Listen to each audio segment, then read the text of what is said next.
Guys, this story has unlocked a new fear in me as a Nigerian because what the hell? So this young man by the name of Gospel Oebari Kinani was said to have gone missing in 2007 when he was only 14 years old. He was most likely in JSS 2 or JSS 3. He left his house, went outside to play with his friends, and after playing with his friends, he came back home to eat afternoon food. Went back out to play. According to his brother, that was his usual routine outside of school. But they knew he always came back home in the evening after playing with his friends. However, on that day in 2007, Gospel went out for the second time that day, but never came back. And at first, the family thought, okay, he had gone somewhere to sleep over. The next day came, Gospel was nowhere to be found. All his friends were asked, and nobody said they had seen him. And that was how days turned into weeks. Weeks turned into months, and months turned into years, and the family of Gospel could not find him. They went to check morgues, they checked hospitals, they went to check police stations, they made announcements. It was almost as if this boy vanished from the surface of the earth. They even started asking around if anybody had seen any accident, if anybody had seen anybody lying around. That was the extent to which they were looking for this young boy at the age of 14. Where did this 14-year-old boy go? How did he just pop into thin air? Did anybody see anything? His disappearance was so bad that after the family had searched the whole River State, the whole Ogoni land, they just gave up. And I think from somewhere that I read that same year or later on, his both parents died from heartbreak. They died not knowing what had happened to their son. And they both died the same year because of the pressure and the trouble and the stress of looking for him. And that was how 1, 2, 3, 4, 5, 6, 7, 8, 9, 10, 11, 12, 13, 14, 15, 16, 17, 18 whole years passed. At this point, they've already pronounced him dead. At this point, he was gone already. The siblings had all moved on with their lives. It was in 2024 that the brother of Gospel got a phone call out of nowhere, and somebody's like, "What's up? Somebody's looking for you. They found your brother, Gospel." And the brother is like, my brother Gospel is dead. Like, he's been dead for the past 18 years. And they were like, "No, bro. An NGO they called Heaven 360 Foundation had located your brother in prison, in a prison correctional facility in River State. That they had spotted him during an outreach, not because they knew who he was, but because they were just going there to do an outreach to see how they can, help some prisoners who are awaiting trial." And that was when they discovered a very secluded young man in the prison that was just on his own, mute, doesn't talk, acted really strange. And they were curious about who this person was. And that was how this foundation were like, "Okay, young man, what's up? Why are you here? What brought you here? What's your issue? We're trying to help people who are waiting trial to get out." And it was in that moment that they realized that this young man, who is now 32 years of age, is a ghost prisoner. When they got his name, they decided to check his file. And that was when this foundation realized that this boy does not have a file. There is no case file for him. There was no charges brought against him. There was no traces of how he got here. Okay, who were the police officers that arrested him? On what grounds were you arrested? It's one thing to arrest somebody. See, even when the family went to look at police station, you will not see anybody there. I think that's what most people do. When somebody is missing, they go to police station. There is police station, and then there is correctional facility. Then there is prison. There is a different place. The prison that people go to check is the ones in the immediate the cell holding spots, the detention centers. And I think that was where the family of this boy checked at the time, not knowing all the while he was in the inner, those places where they used to send sentenced people to, those people who have been sentenced. That was where this young boy was at the age of 14 for the past 18 years old, growing into a full-blown adult man. Even when the organization were trying to talk to him to see if they can help locate his family, the young boy could not locate any, like, he had no memory of anything other than his name and maybe his language. So this organization had to do their own due diligence. They had to fight to go to, since they knew he was from Ogoni land, they went there to start going through people to find out who this boy would most likely belong to. And thankfully, after months of advocacy and campaign, filing petitions, asking questions, they were able to finally locate his brother, who could not believe it. 18 years later, are you like, even personally, I wouldn't believe it. The brother had to go to see for himself, and that was when the family of this young man saw him for the first time since 2007. They recognized him. He was grown, but he was a total shadow of himself because he could not recognize them. And he seemed like a mental case. At this point, he looked like he has lost his sanity. He has lost his senses. He has lost, like he was a mad person, basically, that was just secluded, quiet, and just mute. It was the following year that he got his freedom when a judge looked into his case, which was funny because there was no case, and decided to grant him his pardon. Pardon for what is what I want to know. What are they pardoning him for? At those points, you just got to follow what the law says. This young man finally got out of prison after 18 years, which is very painful because, again, there was no case filed against him. And when they asked him, he said he has no memory of how he got to that prison. The only thing he remembers was that some police officers put him in a bus or be in a car or in a van, and the next thing he knew, he woke up in prison and he has been there for the past 18 years since he was 14. I am almost crying and tearing up because of this story. It's very frustrating that this even happened to us. And you know what's funny? There are many people like this. I don't think Gospel is the only one. Do you know what 18 years is? That is nearly 20 years, 2 decades. This boy could have most likely died in prison and nobody would have known. And it would have just gone on. Like, how do you even arrest a 14-year-old boy and just throw him in prison?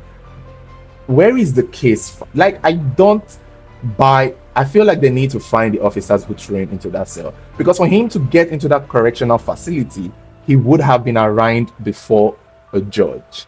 I feel like I might be wrong, but I feel like when somebody's arrested by police, they go to the detention, and after a while, they are charged to court.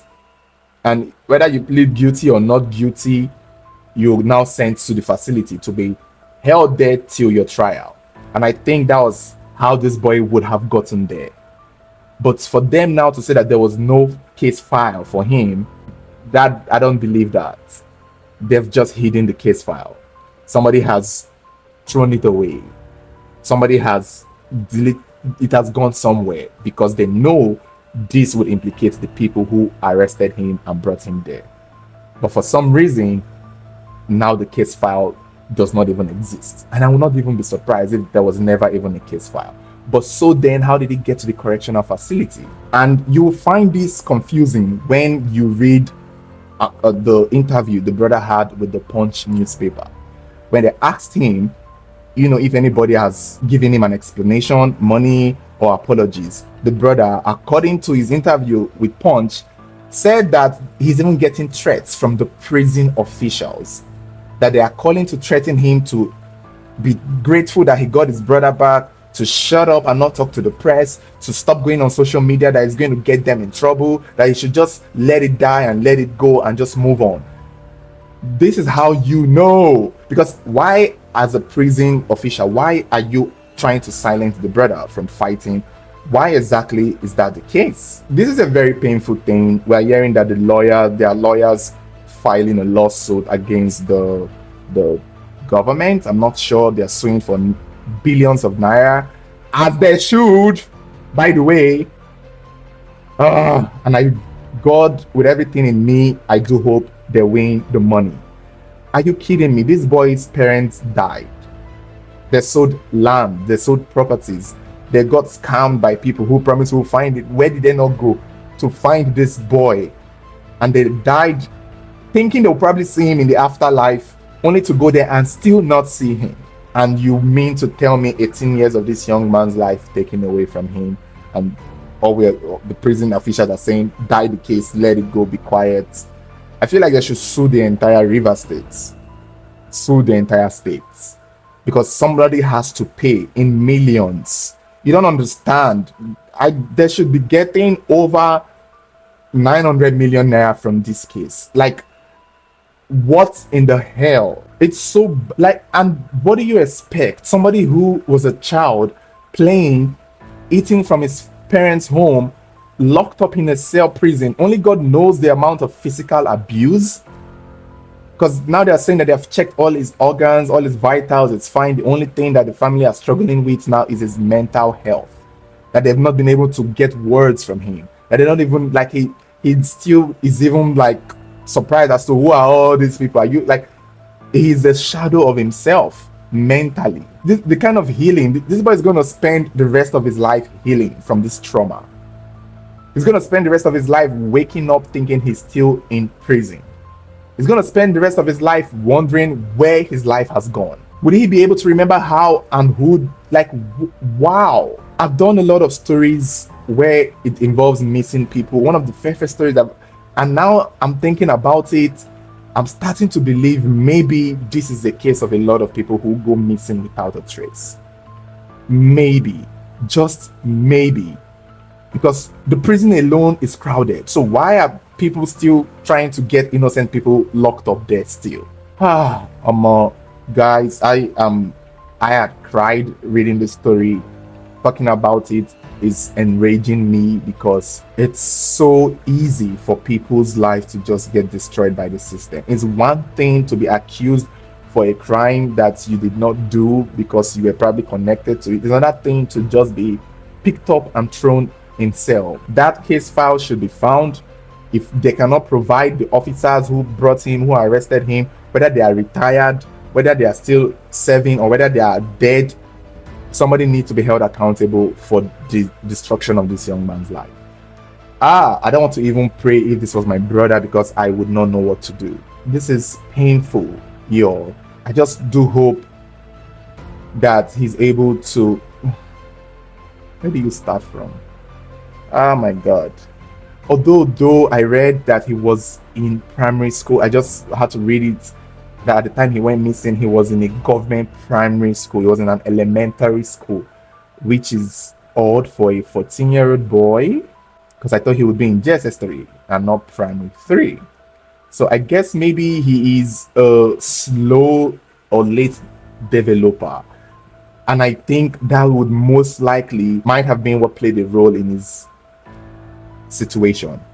He would look bigger than his age, possibly, I would hope. And then the fact that he's at that age, still in primary 3, shows that he's slow in development, which would affect him in being able to defend himself or explain his situation at that age. And it is possible that they may have mistaken him for someone else. I don't know if there was ever a prison break around that period, but on that theory again that I read somewhere is that it's possible that this is just a theory and this is just alleged. I don't want to get locked up for this, but people are claiming that there's a chance that, which I believe, that there's a chance that he was a replacement for somebody who had to be escaped out of prison. You know, this prison have records and they have to do roll call.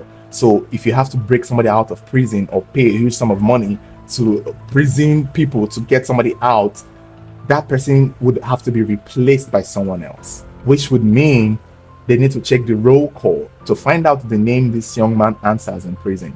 If he's answering gospel in that prison, that means he was most likely there for himself. However, if they are calling him by another person's name, maybe the reason why they cannot file the case file is because the case file against him that the prisoners used to keep him there is not in his name. He is most likely there serving time for someone else's crime, who have been taken out of prison, who has been, broken out of prison quietly and secretly.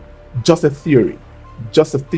Because how else do you explain that there is no record, no name, no case file in 18 years and nobody noticed?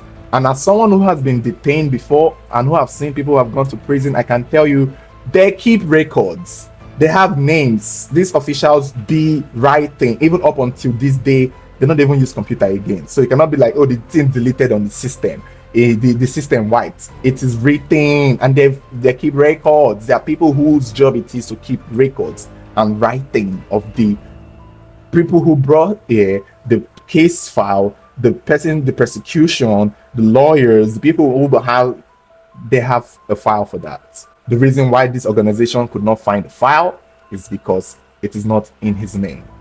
It is in someone else's name. And who is that person that he's replacing? The person is most likely out there. And there could be many more people like this. There could be so many more people like this. And that is why maybe the boy himself has lost his mind, because he does not even know his name, and he probably does not even know why he's there, and would not even be given his age and class he was before he was kidnapped, could not be articulate in defending himself. Because I cannot be in detention and somebody's like, oh, are you this? You're the one who killed somebody. No, that's not why I was brought here. I don't even know how I came here. Please, I need it. Like, if he was more articulate, I think that would have saved him. I'm just in my head. I might be wrong. Maybe this boy tried his best to get out of there and still nothing. I'm tired. This story pains me.